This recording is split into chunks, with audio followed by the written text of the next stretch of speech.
Hello दोस्तों, स्वागत है आप सभी का मैथ्स वाटिका में। दोस्तों मैं हूं रूपेश यादव और यह आपका मैथ फाउंडेशन का 47वां क्लास है। इसके पीछे क्लास में हम लोगों ने सर्ट्स और इंडिसेस यानी घातांक और करनी टॉपिक को आरंभ किया था। उस क्लास में हम लोगों ने परिमेयकरण पर आधारित कुछ इंपॉर्टेंट कॉन्सेप्ट को सीखा था। आइए इस क्लास को हम लोग आगे भी जारी रखते हैं और आज हम लोग इस टॉपिक के कुछ इंपॉर्टेंट पहले फॉर्मूला को देखेंगे और फिर उसके बाद इसके अगले क्लास से हम लोग इसके टाइप वाइज क्वेश्चंस को करेंगे। सबसे पहला देख लीजिए कॉन्सेप्ट क्या है। जैसे कोई भी संख्या हम लोग लिखते हैं, मान लीजिए कि हम x लिखे तो x का जनरल पावर अगर कुछ भी नहीं है, इसका मतलब कि इसका जनरल पावर 1 होगा। x का पावर आप देख लीजिए कुछ भी नहीं है, इसका मतलब क्या होगा, x का पावर कितना होगा, आपका 1 होगा। किसी भी संख्या का मान लीजिए हम संख्या 5 ही लिखे तो 5 का पावर अभी कुछ नहीं दिए, इसका मतलब कि इसका पावर क्या होगा, इसका पावर 1 होगा। तो किसी भी संख्या का जनरल पावर कुछ भी नहीं रहे, इसका मतलब कि उसका जनरल पावर 1 होगा। और मान लीजिए कि इस तरीके से, इसी को हम लोग करनी बोलते हैं। अब यहाँ पे जो भी वैल्यू होगा ना, करनी में अगर कुछ भी ना रहे, सपोज करें कि बेस आपका यहाँ पे भी x दिया गया है, यहाँ पे कुछ ना रहे, मतलब कि यहाँ पे क्या होगा, यहाँ पे आपका 2 होगा। और इसको भी हम लोग पावर ही बोलेंगे, है ना। जो करनी में वैल्यू होगा उसको भी हम लोग क्या बोलेंगे, पावर बोलेंगे। लेकिन यह कहलाएगा नुकीला पावर। यह तो आपका जनरल पावर हो जाएगा, लेकिन यह क्या होगा, नुकीला पावर। क्योंकि आप गौर से देखिए यह पावर जो है वह नोक में है, इसलिए इसको क्या बोलेंगे हम लोग, नुकीला पावर। तो नुकीला पावर किसी भी संख्या का कुछ न रहे, इसका मतलब कि 2 होगा। करनी में कुछ भी नहीं लिखा जाए, इसका मतलब कि यहाँ पे डिफॉल्ट वैल्यू क्या है, 2 है। और जनरल पावर कुछ भी ना लिखा जाए, इसका मतलब कि क्या है, आपका 1 है। अब देख लीजिए पहला हमारा फॉर्मूला क्या है। जैसे मान लीजिए कि सीधे लिखा हुआ है आपका √x, तो इसके लिए हम क्या लिख सकते हैं, √x बराबर क्या लिखा जा सकता है। तो आप बताओ यहाँ पे कि x का जनरल पावर क्या है। तो x का जनरल पावर कुछ नहीं है, मतलब जनरल पावर 1 होगा। और नुकीला पावर कुछ नहीं है, मतलब नुकीला पावर क्या होगा, 2 होगा। तो नुकीला पावर अगर यहाँ से हटेगा तो यह जनरल पावर के बट्टा में आके बैठेगा, यानी हम क्या लिखेंगे, x का पावर 1/2। √x के लिए क्या लिखते हैं हम लोग, x का पावर 1/2। जैसे मान लीजिए इसी क्वेश्चन में ऐसे रहता, यहाँ पे x रहता, इसका पावर आपका m रहता, यहाँ पे n रहता। इसके लिए हम क्या लिखेंगे, तो x का जनरल पावर कितना है, m, तो m रहेगा ऊपर में। और नुकीला पावर अगर हटेगा तो यह जनरल पावर के बट्टा में आके बैठेगा, यानी हम क्या लिखेंगे, x का पावर m/n लिखेंगे। जब भी नुकीला पावर आपका हटेगा तो वह कहाँ बैठेगा, वह आपका जनरल पावर के बट्टा में आके बैठेगा। तो हम √x के लिए क्या लिखते हैं, यही कारण है कि √x के लिए हम लोग लिखते हैं x का पावर 1/2। आगे चलिए, अब इसके आगे बढ़ते हैं। अगला देख लीजिए फॉर्मूला क्या है। उसी तरीके से अगर हम आपसे कहें कि x के बदले में हम क्या लिख सकते हैं, तो x के बदले में हम लिख सकते हैं √x गुना √x। अब क्या इतना लिखा जा सकता है x के बदले में, देखिए जरा सा। अगर आप x के बदले में √x गुना √x लिखिएगा तो यह क्या हो जाएगा, √x का आपका स्क्वायर हो जाएगा। √x का क्या हो जाएगा, स्क्वायर हो जाएगा। अच्छा, √x का मतलब क्या होता है, x का पावर 1/2। √x का तो यही मतलब होता है, और इसका होल पावर कितना है, 2 है। आगे अभी हम लोग कॉन्सेप्ट एक सीखेंगे कि पावर के ऊपर पावर हो ब्रैकेट लगा रहे तो पावर का आपस में गुना, तो स्क्वायर से देख लीजिए, इससे यह कैंसिल हो जाएगा। पावर का जब आपस में गुना करेंगे तो 1/2 में 2 से गुना होगा, तो 2 से 2 कैंसिल हो जाएगा। x का पावर 1 बचा, यानी कितना बचा, x बचा। तो हम x के लिए √x गुना √x लिख सकते हैं। इसका अपना एक फ़ायदा है जो अभी हम क्लियर करते हैं, देखिए क्या फ़ायदा है। जैसे मान लीजिए कि कहीं भी वैल्यू आपका 3 लिखा गया है, तो इसके लिए हम क्या लिख सकते हैं, इसके लिए हम लिख सकते हैं √3 गुना √3, ठीक है। अगर वैल्यू कहीं पे 7 लिखा गया है तो उसके लिए हम √7 गुना √7 लिख सकते हैं। 5 लिखा गया है तो उसके लिए √5 गुना √5 लिखा जा सकता है। अब इसका लाभ देखिए इस वाले फॉर्मूला में आपको दिखेगा। अब अगर हम x में भाग करें √x से, तो क्या हम x में √x से भाग कर सकते हैं, बिल्कुल भाग कर सकते हैं। कितना बार में भाग कर सकते हैं, √x बार में आप भाग कर सकते हैं। क्यों ऐसा होगा, क्योंकि x के बदले आप क्या लिखोगे, ऊपर में x है तो इसके बदले आप लिखोगे √x गुना √x, ठीक है। इस x के बदले में यही तो लिखोगे आप, और इसमें हमें कितना से भाग करना है, √x से भाग करना है। तो इससे यह कैंसिल हो गया, क्या बचा, √x। मतलब x में √x से भाग करेंगे तो क्या बचेगा, x में अगर हम √x से भाग करेंगे तो √x बचेगा। जैसे एक और एग्जांपल लीजिए, अगर हम 3 में भाग करें √3 से तो क्या बचेगा, तो 3 में अगर हम √3 से भाग करेंगे तो √3 बचेगा। 5 में अगर √5 से भाग करेंगे तो क्या बचेगा, √5 बचेगा। अरे 3 का मतलब क्या हुआ, 3 को हम ऐसे तो लिख सकते हैं ना, 3 को क्या लिख सकते हैं, √3 गुना √3 लिख सकते हैं। तो 3 के बदले में √3 गुना √3 लिखेंगे, इसके बदले में √3 गुना √3 लिखेंगे, और बट्टा में √3 है तो √3 रहने दीजिए। अब इससे इसको काटेंगे, इससे यह कैंसिल हो गया, क्या बचेगा आपका, √3 बचेगा। 7 में अगर हम √7 से भाग करेंगे तो क्या बचेगा, √7 बचेगा। उसी तरीके से अगर हम 21 में भाग करें √3 से तो क्या 21 में √3 से भाग लगेगा, बिल्कुल लगेगा। देखिए जब आप 21 में √3 से भाग करिएगा तो क्या 21 के लिए आप लिख सकते हैं 7 गुना 3, 21 के लिए 7 गुना 3 तो लिखा जा सकता है, या फिर आप ऐसे लिख लीजिए 7 गुना √3 गुना √3 21 हो जाएगा ना, 7 गुना 3, 3 के लिए √3 गुना √3, और बट्टा में आपका √3 है तो √3 रहने दीजिए। अब जब आप इसको काटिएगा ना तो √3 से √3 कैंसिल हो जाएगा, क्या बचेगा आपके पास, 7√3 बचेगा। तो डायरेक्ट भी आप कह सकते थे, यहाँ पे डायरेक्ट भी आप वैल्यू निकाल सकते थे, √3 से काटेंगे तो 7 या 21 7 बचेगा, और साथ में क्या बचेगा, √3 बचेगा। अगर हम आपसे कहें कि 15 में √3 से भाग करिए क्या वैल्यू बचेगा, तो 15 में जब √3 से भाग करिएगा तो 5 या 15 यानी कि 5 √3 बचेगा। 15 के लिए 5 गुना 3 और 3 में √3 से भाग करेंगे तो √3 बचेगा, यानी 15 में √3 से भाग करेंगे तो 5 √3 बचेगा। उसी तरीके से अगर हम आपसे कहें कि 45 में √3 से भाग करिए, इसकी आवश्यकता बहुत ज़्यादा होगी आगे चल के, जब हम लोग ट्रिग्नोमेट्री पढ़ेंगे, हाइट एंड डिस्टेंस पढ़ेंगे तो √3 से भाग देने की बहुत ही ज़्यादा आवश्यकता पड़ेगी, इसलिए इसको हम और ज़्यादा क्लियर कर रहे हैं। तो √3 से काटिए, 15 या 45 यानी कितना हो जाएगा, यह आपका 15√3 हो जाएगा। चलिए तो यह कॉन्सेप्ट आपका क्लियर हुआ। किसी भी संख्या में अगर आप √3 से भाग करिएगा, 3 में अगर √3 से भाग करिएगा तो क्या बचेगा आपका, √3। x में √x से भाग करिएगा तो क्या बचेगा आपका, √x बचेगा। 3 फॉर्मूला आपका हो चुका है। अब चलते हैं हम लोग चौथे फॉर्मूला के ऊपर। चौथा देख लीजिए कॉन्सेप्ट क्या है। चौथा कॉन्सेप्ट है कि किसी भी संख्या का पावर अगर नेगेटिव हो, जैसे x का पावर -1, किसी भी संख्या का पावर अगर नेगेटिव हो तो बेस उसका उल्टा हो जाएगा। जैसे x का पावर -1 है तो x के बट्टा में क्या है, x के बट्टा में कुछ नहीं है, मतलब बट्टा में 1 होगा। किसी भी संख्या के बट्टा में कोई वैल्यू नहीं है, उसका मतलब उसके बट्टा में 1 होगा। तो बेस को उल्टा करिए, x बट्टा 1 है, उल्टा करेंगे तो क्या होगा, 1 बट्टा x हो जाएगा। पावर जहाँ है वहीं रहेगा, पावर अगर यहाँ पे है तो यहीं पे रहेगा। जैसे यहाँ पे अगर हम पावर कुछ और ले लेते हैं, यहाँ पे पावर हम ले लेते हैं आपका n, ठीक है, कितना ले लिए, पावर n ले लिए, x का पावर -n। तो बेस को उल्टा करिए, 1 बट्टा x, पावर जहाँ है वहीं रहेगा, पावर x के साथ है तो x के साथ ही रहेगा, बस बेस क्या हो जाएगा, उल्टा हो जाएगा। ऊपर में x चला जाएगा, ऊपर में 1 जाएगा, नीचे में x आएगा, पावर जिसके साथ है उसी के साथ रहेगा। जैसे देखिएगा, अगर हम आपसे कहें कि 3 का स्क्वायर तो क्या वैल्यू होगा, 9 वैल्यू होगा। लेकिन हम आपसे कहें 3 का पावर 2, इसका वैल्यू बोलिए, तो इसके लिए आप लिखिएगा 1 बट्टा 3। 3 को उल्टा करेंगे तो 1 बट्टा 3, पावर नेगेटिव है, बेस को उल्टा करेंगे तो पावर पॉजिटिव हो जाएगा। अब यहाँ पे -2 है, नीचे लाएंगे तो क्या हो जाएगा, +2 हो जाएगा। यानी 1 बट्टा 3 का स्क्वायर, और 1 बट्टा 3 का स्क्वायर कितना होगा, 1 बट्टा 9 होगा। ठीक है, तो 3 का स्क्वायर तो 9 होगा, लेकिन 3 का पावर अगर -2 रहे तो 1 बट्टा 9 हो जाएगा। आप 3 का क्यूब करिएगा कितना होगा, 3 का क्यूब करिएगा तो 27 होगा।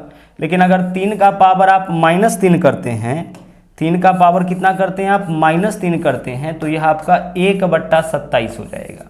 3 का क्यूब 27 बट 3 का पावर -3 कितना होगा, 1 बट्टा 27।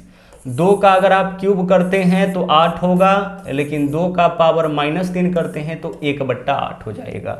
तो कॉन्सेप्ट आप क्या सीखे यहाँ से, कॉन्सेप्ट आपने यहाँ से यह सीखा कि किसी भी संख्या का पावर अगर नेगेटिव होगा, बेस को अगर हम उल्टा करेंगे तो पावर आपका पॉजिटिव हो जाएगा।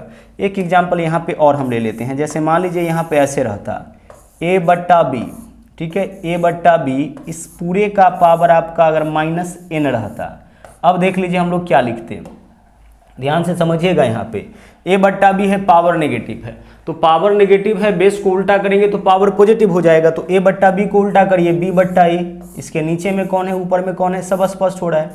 a बट्टा b को उल्टा करेंगे, b बट्टा a, पावर -n है, अब क्या हो जाएगा, +n। पहले से भी देखिए पावर जो था वह इस दोनों के ऊपर था, पहले से भी यह जो पावर है यह इस दोनों के ऊपर है, तो अब भी इस दोनों के ऊपर होगा। बस नेगेटिव से क्या होगा, पॉजिटिव, और नेगेटिव से पॉजिटिव होगा तो बेस क्या हो जाएगा आपका, बेस आपका उल्टा हो जाएगा। a बट्टा b था तो क्या हो जाएगा, यह आपका b बट्टा a हो जाएगा। जैसे क्वेश्चन में अगर मान लीजिए कभी ऐसा लिखा रहे 2 बट्टा 3, का पावर -2, तो हम क्या लिखेंगे, बस 3/2 कर लीजिए और पावर -2 से क्या हो जाएगा +2। 3 का स्क्वायर 9, 2 का स्क्वायर 4, यानी हमारा आंसर क्या हो जाएगा 9/4 हो जाएगा। तो पावर जब भी आपका नेगेटिव रहे, बेस को अगर हम उल्टा करेंगे तो पावर क्या हो जाएगा आपका पॉजिटिव हो जाएगा। बहुत ही इंपॉर्टेंट कॉन्सेप्ट है, बहुत ही ध्यान से इसे आप समझते हुए चलिएगा। आगे बढ़ते हैं। 5 फॉर्मूला अभी तक हम लोग देख चुके हैं। अब बात करते हैं हम लोग छठवें का। जैसे अगर हम आपसे कहें कि एक बहुत ही कॉमन फॉर्मूला है a का पावर m गुना a का पावर n, घातांक और करने का बहुत ही कॉमन फॉर्मूला है। यहाँ पे क्या है, गौर से देख लीजिए, इस दोनों का ही बेस सेम है, इसका भी बेस a है, इसका भी बेस a है, बेस सेम है, पावर अलग अलग है। तो बेस सेम रहे और गुना में रहे तो पावर जुड़ता है, यह बात आप लोग भली भांति जानते हैं। तो a को हम एक बार लिखेंगे और पावर को जोड़ के लिखेंगे, क्या हो जाएगा a का पावर m प्लस n। क्यों होता है ऐसा देख लीजिए। जैसे मान लीजिए कहीं लिखा हुआ है 2 का पावर 3 और गुने 2 का पावर 4, क्या लिखेंगे हम इसके लिए, बेस को सिर्फ एक बार लिखिए, बेस सेम है गुना में है ना, तो बेस को सिर्फ एक बार लिखिए, पावर को जोड़ कर तो 3 और 4 7, यानी 2 का पावर 7 लिखेंगे। ऐसा इसलिए करते हैं क्योंकि 2 के पावर 3 का मतलब है कि 2 गुना 2 गुना 2 कितनी बार, 3 बार, इंटू 2 का पावर 4 का मतलब क्या है, 2 गुना 2 गुना 2 गुना 2 कितनी बार, 4 बार। अब कुल मिला के 2 कितना बार आया, देखिए 1 2 3 4 5 6 7, कुल मिला के 2 7 बार आया, तो 2 का पावर क्या लिखेंगे हम 7 लिखेंगे। तो यही कारण है कि बेस सेम रहता है और गुना में रहता है तो पावर हम लोग क्या करते हैं, जोड़ लेते हैं। जब भी बेस सेम रहे और गुना में रहे तो पावर को हम लोग जोड़ लेंगे। जैसे x का पावर a इंटू एक्स का पावर b, तो हम क्या लिख सकते हैं इसके लिए लिखेंगे x का पावर a प्लस b, यही तो लिखेंगे ना। बेस सेम रहे गुना में रहे तो पावर जुटेगा। अगला कॉन्सेप्ट देख लीजिए क्या है। अगला कॉन्सेप्ट यानी अगला फॉर्मूला ही है नंबर 7, कि अगर बेस सेम रहे, जैसे a का पावर m, ठीक है, और a का पावर n, दोनों जगह बेस देख लीजिए कितना है, यहाँ भी बेस a है, यहाँ भी बेस a है, पावर अलग अलग है। तो बेस सेम रहे, भाग में रहे, अच्छा भाग को हम बट्टा में भी तो लिख सकते हैं, ऐसे भी तो लिख सकते हैं, a का पावर m भाग के जगह बट्टा a का पावर n। तो बेस सेम रहे, भाग में रहे या फिर बट्टा में रहे, दोनों का मतलब सेम होता है। तो पावर इस केस में क्या होता है, घट जाता है। तो a को एक बार ही लिखेंगे और पावर को घटा के, यानी m माइनस n, ठीक है। बेस सेम है, भाग में है, तो पावर क्या होगा, घटेगा। तो बेस को एक बार लिखिए, पावर को घटा के लिखिए, है ना। भाग लिखिए, बट्टा लिखिए, दोनों का मतलब एक ही होगा। जैसे हम आपसे कहें 2 का पावर 8 भागा 2 का पावर 3, इसका वैल्यू बताइए। तो आप क्या करिएगा, 2 को एक बार ही लिखिए और पावर को घटा के, तो 8 में से 3 माइनस करेंगे, कितना हो जाएगा, 5 हो जाएगा। 2 के पावर 8 यानी कि ऊपर में 2 8 बार आया होगा, और 2 का पावर 3 यानी कि नीचे में 2 3 बार आया होगा। तो 3 2 से 3 2 कैंसिल हो जाएगा, ऊपर में 5 2 बच जाएगा। तो बेस सेम रहे और भाग में रहे तो पावर क्या होगा, घटेगा।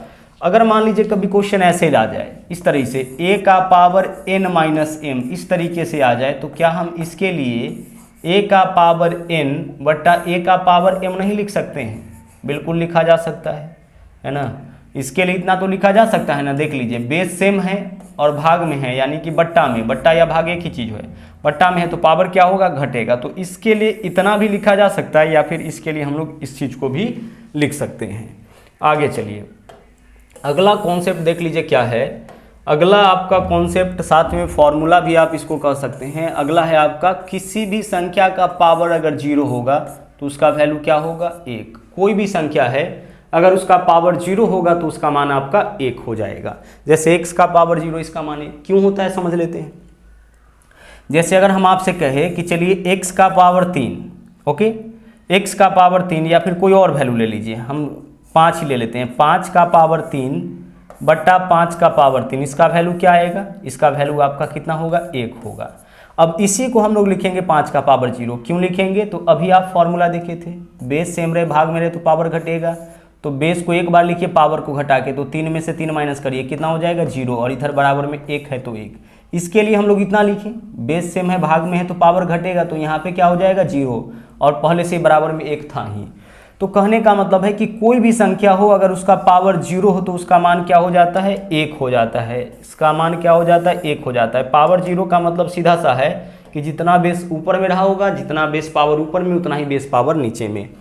जैसे मान लीजिए कि अगर हम आपसे कहें कि 55 है, इसका पावर अगर हम 0 लेते हैं तो वैल्यू क्या होगा, तो 55 के पावर 0 का भी मान आपका कितना हो जाता है 1। कोई भी संख्या है अगर उसका पावर 0 है तो उसका वैल्यू आपका 1 हो जाता है। चलिए आगे बढ़ते हैं। अगला कॉन्सेप्ट देख लीजिए क्या है। अगर संख्या इस तरीके से लिखा जाए कहीं √x गुना √y, आगे भी हो तो हम इसको एक ही रूट के भीतर ऐसे लिख सकते हैं √xy। ओके, उसी तरीके से जैसे मान लीजिए कि √2 ऐसे रहे, √2 गुना √3, तो क्या लिखेंगे हम लोग इसके लिए, एक ही रूट के भीतर दोनों को गुना करके √2 गुना 3 यानी कि 6, इतना हम लिख सकते हैं इसके लिए। ओके, कोई भी वैल्यू लिख के देख लीजिएगा। अगला देख लीजिए, अगला है आपका अगर रूट के भीतर इस तरीके से वैल्यू आए √x बट्टा y, तो हम इसके लिए अलग अलग लिख सकते हैं √x। अच्छा, इसको ऐसे लिख लीजिए, इसको आप इस तरीके से लिख लीजिए, जैसे मान लीजिए ऐसे रहे आपका वैल्यू √x बट्टा √y, तो हम इसके लिए क्या लिख सकते हैं, इसके लिए हम लिख सकते हैं √x बट्टा y, यानी अलग अलग हो तो इसको हम एक साथ भी लिख सकते हैं। ठीक है, √m बट्टा √n तो √m बट्टा n। जैसे मान लीजिए ऐसे रहे कहीं √8 बट्टा √2, तो हम इसके लिए ऐसे लिख सकते हैं √8 बट्टा 2, काटिए 2 चौके 8, 4 का वर्गमूल 2, तो इस तरीके से यह लिखा जा सकता है। ओके, चलिए आगे बढ़िए। अब आपका 10 नंबर तक फॉर्मूला हो चुका है। नंबर 11 देख लीजिए क्या है। नंबर 11 देखिए क्या है। अगर मान लीजिए इस तरीके से कहीं वैल्यू लिखा रहे √a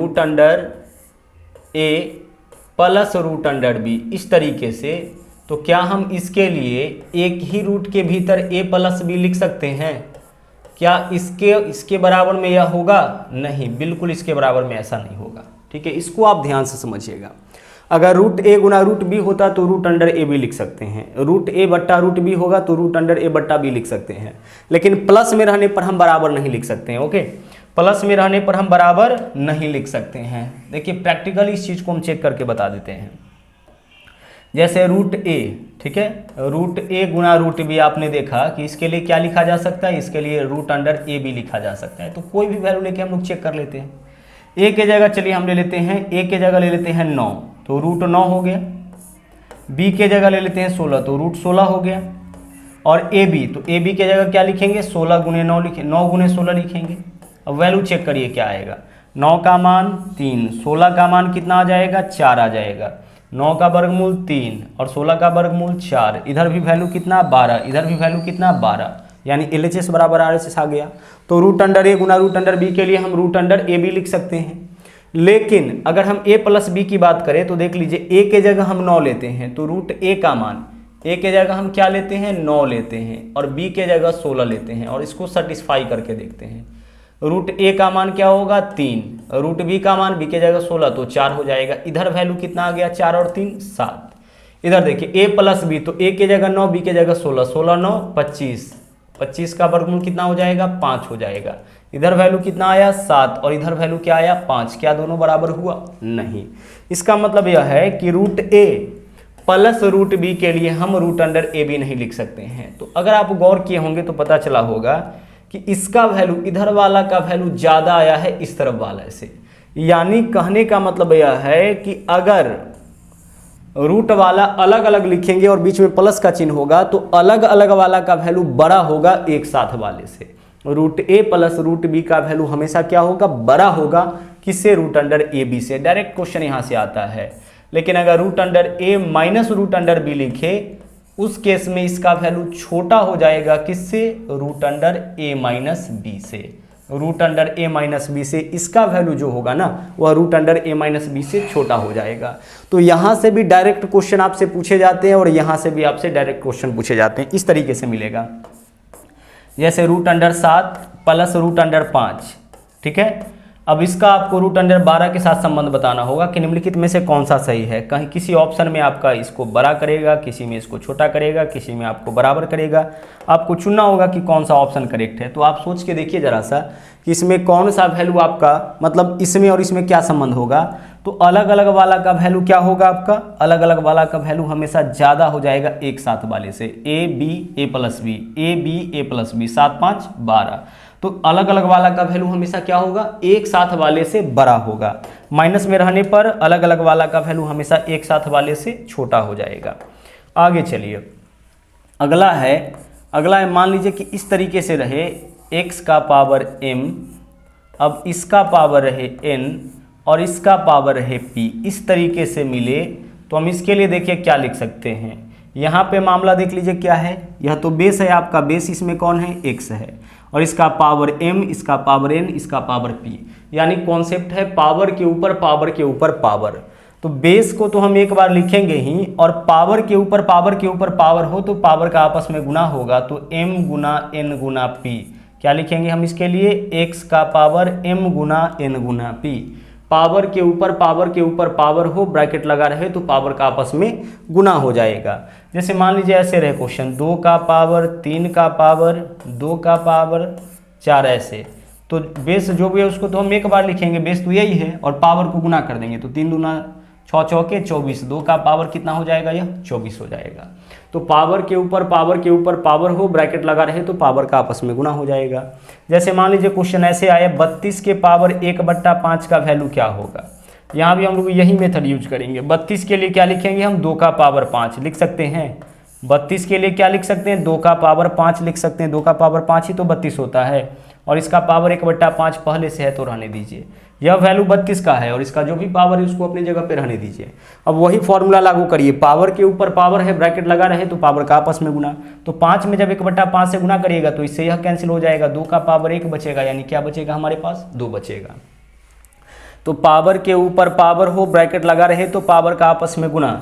लेकिन अगर ऐसे रहे x का पावर m का पावर n का पावर p, इस तरीके से रहे तो इस बार भी क्या है ना कि पावर के ऊपर पावर तो है लेकिन ब्रैकेट लगा हुआ नहीं है। तो जब ब्रैकेट लगा हुआ ना रहे तो इसका क्रिया ऊपर से नीचे की ओर होगा, यानी पावर को ऊपर से नीचे की ओर हम लोग समेटते हुए आएंगे।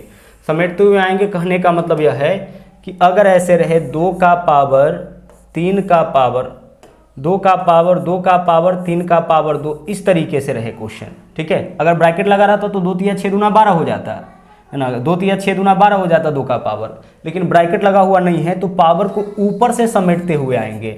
यानी सबसे पहले पहला बेस वैसे ही लिखिए, पहला पावर वैसे ही लिखिए, और पहला क्रिया यही करेंगे, 3 का स्क्वायर कितना हो जाएगा, 9। ओके, चलिए आगे बढ़िए। अब बेस को तो वैसे ही रहने दीजिए, अब करेंगे 2 का पावर 9, तो 2 दूना 4 दूना 8 16 32 64 128 256 512, यानी 2 का पावर कितना हो जाएगा आपका, 512 हो जाएगा।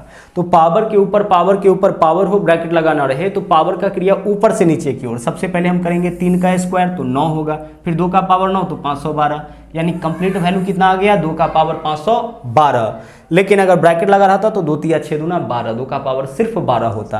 तो यह डिफरेंस होता है पावर के ऊपर पावर हो और ब्रैकेट लगा रहे तब, और ब्रैकेट ना लगा रहे तब, इस दोनों ही केस में। ओके, चलिए आगे देखिए। अगला कॉन्सेप्ट देख लीजिए क्या है। जैसे मान लीजिए कि इस तरीके से संख्या लिखा रहे, यहाँ पे x है रूट में, अब यहाँ पे आपका लिखा जाए, यहाँ पे लिखा जाए आपका m पहली करनी में, दूसरा करनी में n और तीसरा करनी में p, इस तरीके से रहे तो इसे हम क्या लिख सकते हैं। गौर से देखिए, यहाँ पे बेस तो आपका x ही है, तो x को तो अपने जगह पे लिखिए। इसका जनरल पावर क्या है, कुछ नहीं है, मतलब 1। जनरल पावर तो यहीं पे होता है ना, यहाँ पे होगा या फिर यहाँ पे होता है, तो जनरल पावर तो कुछ नहीं है, मतलब जनरल पावर 1। तो जनरल पावर हमेशा ऊपर रहेगा, और नुकीला पावर हमेशा कहाँ रहेगा, बट्टा में। तो नुकीला पावर 1 नहीं है, इस बार 3 3 है, तो जितना भी नुकीला पावर है उसका गुना एक साथ होगा लेकिन बट्टा में। तो m गुना n गुना p कहाँ रहेगा, 1 के बट्टा में, m गुना n गुना p। जनरल पावर का गुना एक साथ लेकिन ऊपर में, नुकीले पावर का गुना एक साथ लेकिन कहाँ पे होगा, नीचे में। तो x का जनरल पावर कुछ नहीं है, 1 है तो 1 लिखे, नुकीला पावर mnp है तो mnp का गुना कहाँ होगा, नीचे में होगा। जैसे मान लीजिए कि क्वेश्चन आपका इस तरीके से आ जाए, 5 का पावर यहाँ पे आ जाए आपका 9, ठीक है, और उसके बाद देख लीजिए यहाँ पे आपका आ जाए 3 और यहाँ पे आ जाए आपका 2, ठीक है, और इसका कंप्लीट पावर कितना हो जाए, 4 हो जाए। तो इसका वैल्यू क्या होगा, सॉल्यूशन क्या होगा। सबसे पहले इसमें से पहचानिए कि बेस कौन है, तो बेस तो यही 5 है ना, तो 5 को एक बार लिखिए। अब इसका जनरल पावर कौन कौन है, तो यह भी इसका जनरल पावर है, यह भी जनरल पावर है। जनरल पावर कहाँ रहता है, किसी भी संख्या के जस्ट ऊपर दाहिनी ओर। तो जनरल पावर का गुना एक साथ, तो 9 चौके 36, 36 कहाँ रहेगा, 36 ऊपर में रहेगा, चूंकि 36 जनरल पावर है। जनरल पावर का एक गुना एक साथ लेकिन ऊपर में, और नुकीले पावर का गुना एक साथ नीचे में, तो 3 दूना 6, 6 कहाँ रहेगा, नीचे में रहेगा। काटिए 6 से, 6 गुने 6 36, यानी क्या बचा यहाँ पे, 5 का पावर 6 बचा, पावर 6 तो ऊपर ही बचा है ना, यानी यह आपका वैल्यू हो जाएगा। तो जितना भी नुकीला पावर है उसका गुना एक साथ होगा नीचे में, है ना, जनरल पावर के नीचे में, और जनरल पावर का गुना हमेशा कहाँ होगा, ऊपर में होगा। जनरल पावर का गुना एक साथ ऊपर में, नुकीले पावर का गुना एक साथ होगा लेकिन कहाँ पे होगा, नीचे में होगा। तो यह था आपका घातांक और करनी का कुछ इंपॉर्टेंट फॉर्मूला, जिसको आगे चल के हम लोग यूज करेंगे क्वेश्चन बनाने के दौरान। तो आज के क्लास में इतना ही, वापस मुलाकात होगी अगले दिन घातांक और करनी के टाइप 1 से हम लोग क्वेश्चन को आरंभ करेंगे। तो मिलते हैं अगले दिन। थैंक यू, जय हिंद।